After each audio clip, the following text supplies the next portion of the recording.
you don't have a business unless you have a customer. Go get a customer, then you can figure all this stuff out. And from an investing standpoint, you're probably not going to be successful on your first investment.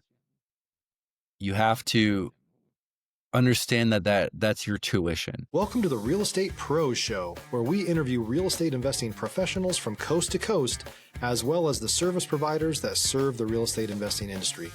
Our goal is simple: share what's working now to help you improve and scale your business to the next level and meet the pros that can help you get there. Real Estate Pros is powered by Investor Fuel, America's leader in helping real estate investors and professionals build the business you need to live the life you've always dreamed of. Let's start today's show. Property insurance for real estate investors doesn't have to be difficult, but it does need to be there to protect you when you need it. MyInvestorInsurance.com not only provides insurance at 15 to 30% cheaper than traditional agencies, it's built specifically for real estate investors like you. You can set up an account in about 2 minutes, get quotes on properties, turn on and turn off insurance for your fix and flip or rental properties in around 2 minutes without having to talk to anyone directly, all through our portal. There's no better way or faster way to make sure you've got the coverage you need to protect you, and no more lengthy policies either. Once you're set up, you're billed monthly and prorated by the day for however long your policy is active. It's powered by MSI, the third largest independent MGA, with 1.5 million customers and more than $1 billion in cumulative premiums written. Get set up today in about 2 minutes at myinvestorinsurance.com/fuel. Hey everyone, welcome to the Real Estate Pros Podcast. I'm your host, Erika, and today I'm excited to be joined by Brian Samson. He's been shaking things up in the real estate world. He's the founder of Plugg Technologies and the co-owner of 2 Hawaii businesses, Cleanscape and Keymasters. Brian, it's awesome to have you on the show today. Yeah, thanks so much for the invite, Erika. Well, I think our listeners, Brian, are really going to learn a lot from you and just how to grow and scale businesses while building your real estate. So, let's jump on in. Brian, can you share what inspired you to get involved in real estate? Yeah, funny enough, I think it was probably maybe a dozen years ago, and I read the book Real Estate Investing for Dummies. That's where I started. We all have like those big bright yellow books, like X for Dummies, like Coding for Dummies, building furniture for dummies. Mine was Real Estate Investing for Dummies.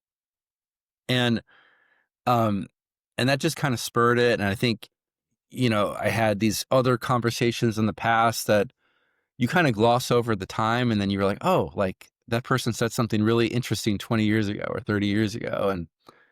And one of those things that kind of flashed back to me was a friend of mine in college. I remember his dad had owned mobile trailers in like rural Illinois, which is where I'm from. And I remember him saying like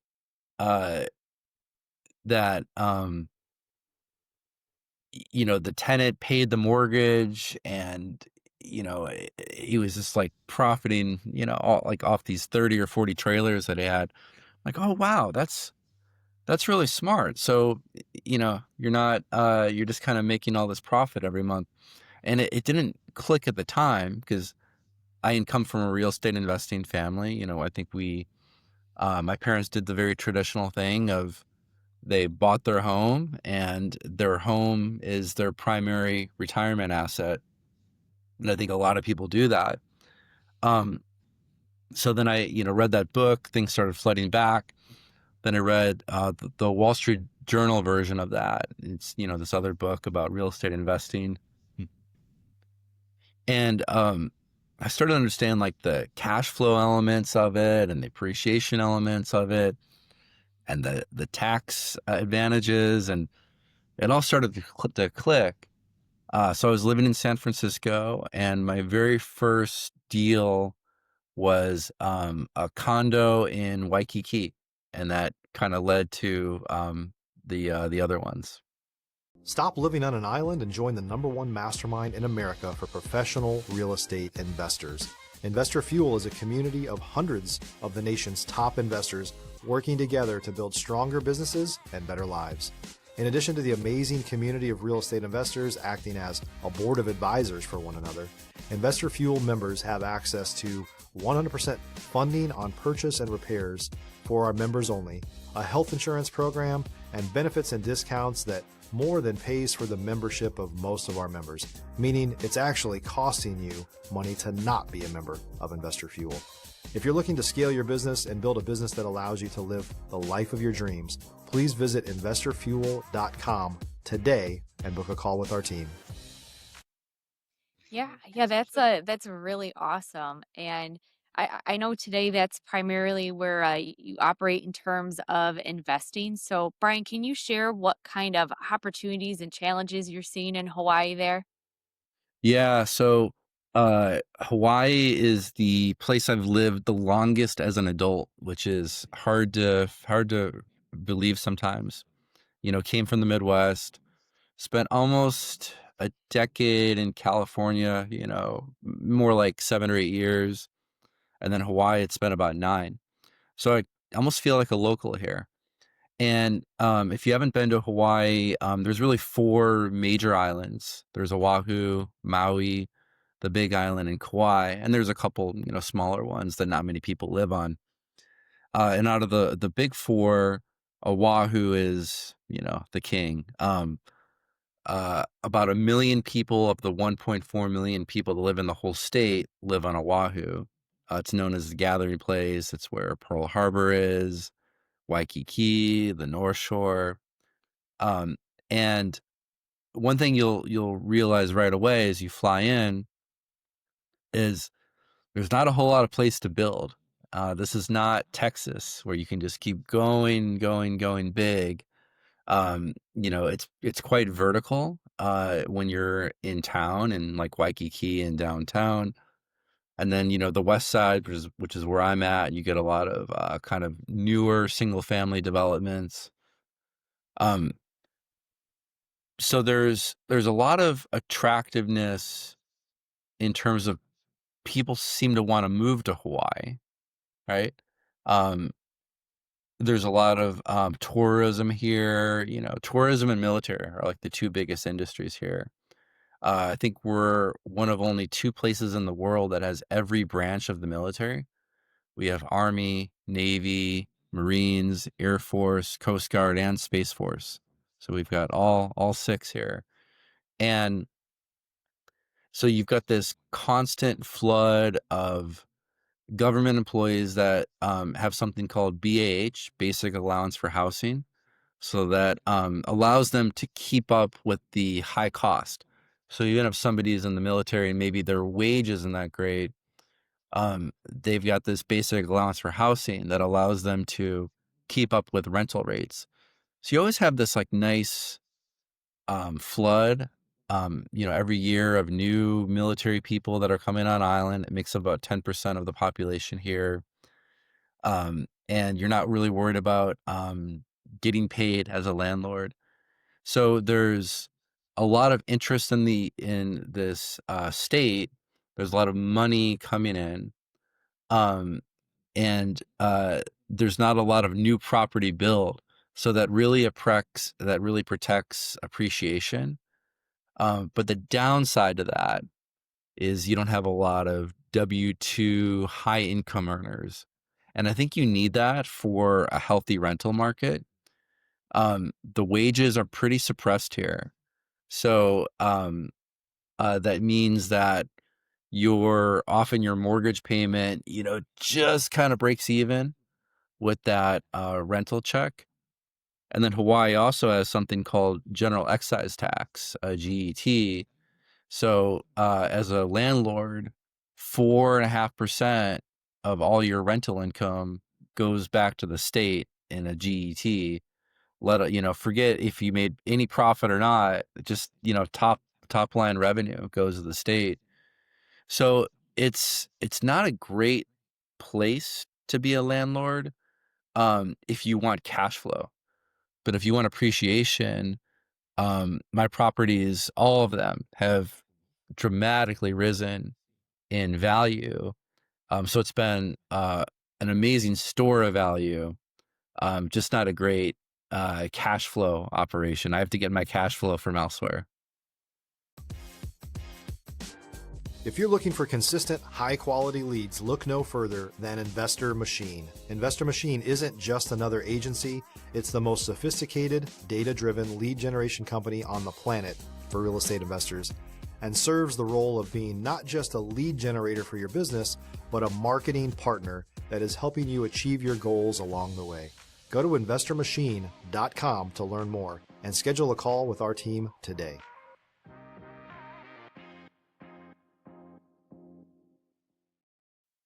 Got it, got it. Have you pivoted in some ways because of that cash flow issue, or what's your strategy there to you know try to help with that?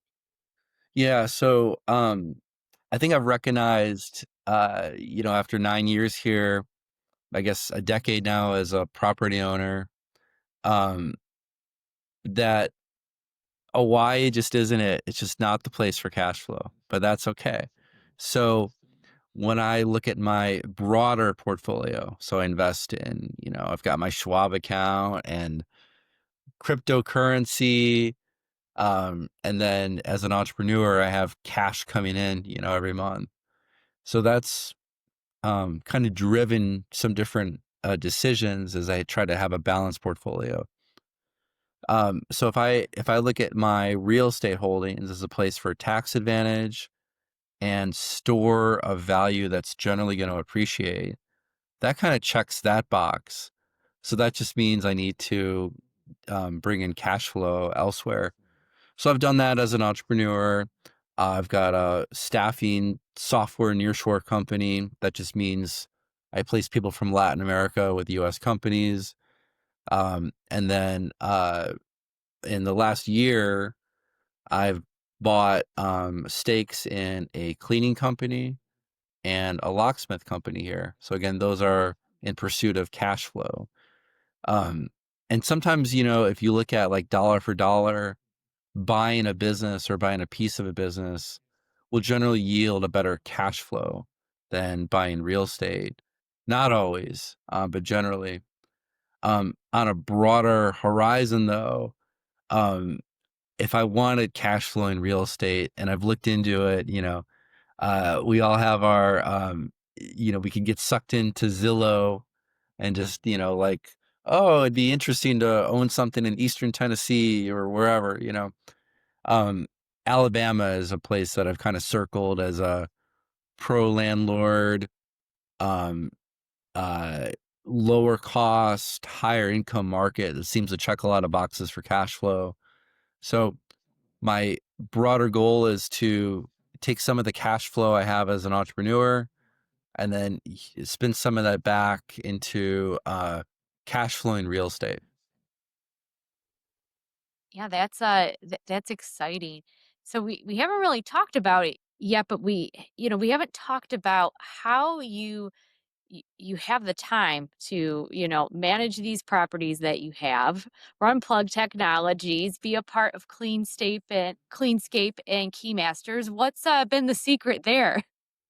Yeah, I've been really lucky. It wasn't always this way, but I have a lot of free time. And I read a book that I'm sure a lot of your audience has read, Rich Dad Poor Dad.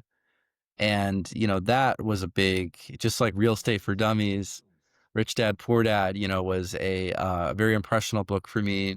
And I've read the sequel, which is Cashflow Quadrant. And learn all about, are you an employee? Are you, self-employed? Are you a business owner? Are you an investor? And, there's these four quadrants. And, I look at myself and I've kind of slowly been eking my way, from employee to self-employed to business owner and now investor. And I think I've found a place where as a business owner with Plugg, we've got about 100 employees, but I have a full-time president who runs that. And then for Keymasters and Cleanscape, I have partners. My partner for Cleanscape is a cleaning person. Um, my partner for Keymasters is a licensed locksmith. So they're in it. They're on the calls. I don't know how to change locks. I'm probably not the person to call when you want to clean your apartment. But I do understand, basic business and finance and marketing. So that's kind of my contributions there. But generally, based on those rich dad, poor dad and cash flow quadrant principles, I try to stay as much as possible, out of the day to day and letting my capital do the talking instead of my hours do the talking. And that frees me up to have the brain space to evaluate other opportunities. If you're a new or newer real estate investor looking to launch or grow your real estate investing business, please check out Investor Fuel Club. It's a coaching community, but unlike anything you've ever seen before. And you can actually partner with members of our mastermind from coast to coast on deals right in your market. There's no better opportunity to build a consistent business than to literally partner with pros to help you avoid costly mistakes, avoid the need for capital to do deals, and help you eliminate your fears as you're starting your business. Learn more about Investor Fuel Club at investorfuel.com/club. Yeah, that's really awesome that you have the flexibility and that you've scaled your business in such a way that you can do that, Brian. For our listeners here who are, looking to level up in what they do, whether it's a lesson that you've learned from investing or with scaling those businesses and growing them, what has made the biggest difference for you? Yeah, I think there's maybe two lessons there. The first is just, general business entrepreneurship. And it's something I share with everyone, because I've learned it the hard way, is you don't have a business unless you have a customer. And it's, something that I think needs to kind of be drilled in people's heads. Because I remember, a decade ago, I had like a very um, small time, this is when I was self-employed in the S quadrant, trying to get a business off the ground. And I was just spending all my time like on the grammar of the text on the website and which LLC should I get and researching that for weeks. Who cares? Go get a customer. Then you can figure all this stuff out, get some money coming in. Um, and from an investing standpoint, I know it's easier said than done. Um, but you have to recognize you're probably not going to be successful on your first investment. You have to understand that's your tuition, and you could read all the books possible. And I've made some dumb investments. I bought YouTube channels that I might as well have lit that money on fire. I've uh, just bought some bad stocks, other things. Even entrepreneurship and buying businesses. Not everyone has been successful. In COVID, I got into I don't know what I was thinking, but I started like a men's fashion online Shopify store. I might as well have lit that money on fire. So it's easy to look at successes, but recognize like I burned through some money, burned through some dumb things, but all of this compounded for me. So, this is my tuition that I get to take advantage of, and make better decisions tomorrow. So just recognize it's hard. It's hard out there. If you put all this pressure on yourself to make the first deal right and it doesn't go through, you got to dust yourself back up and realize you just got your tuition paid for. Now you got to make the second one a better deal. Yeah, I love that perspective, Brian. So when it comes to the lessons that you've learned, in particular when it comes to investing, Brian, what is your approach and strategy going to be when you do enter a new market like Alabama? Yeah. Well, so I try to feel the market, be in the market instead of just, do it totally remote. So as an example, in 2015 was when I entered the Latin America world. And I had an investor actually raised about $2 million for this business. Uh, and I was living in San Francisco at the time. But I decided to uproot. I didn't have kids yet. My wife and I moved to Buenos Aires, and we just got like right in the middle of this world, of all the good and all the bad. The tree-lined streets and great steak and wine, and then volatility and labor strikes and chaos and all that. So for the good and the bad.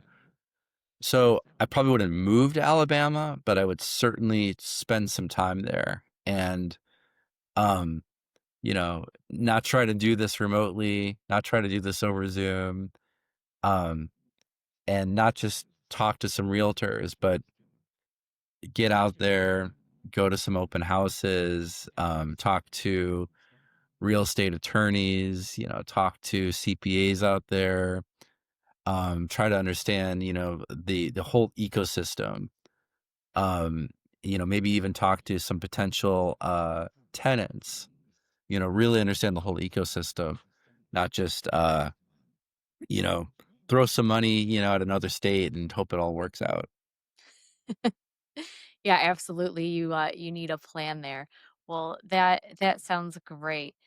Brian, if someone today listening, maybe they want to collaborate on a deal with you, or I know we got to, give a shout out to your companies, Plug Technologies, Cleanscape, Keymasters.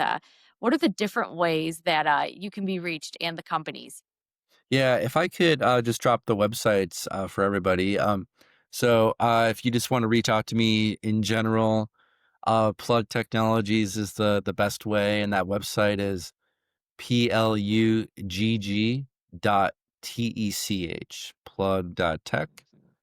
And then Cleanscape, if you happen to be in Hawaii and you need a move out clean or recurring clean or vacation turnover, that's simply cleanscapehawaii.com.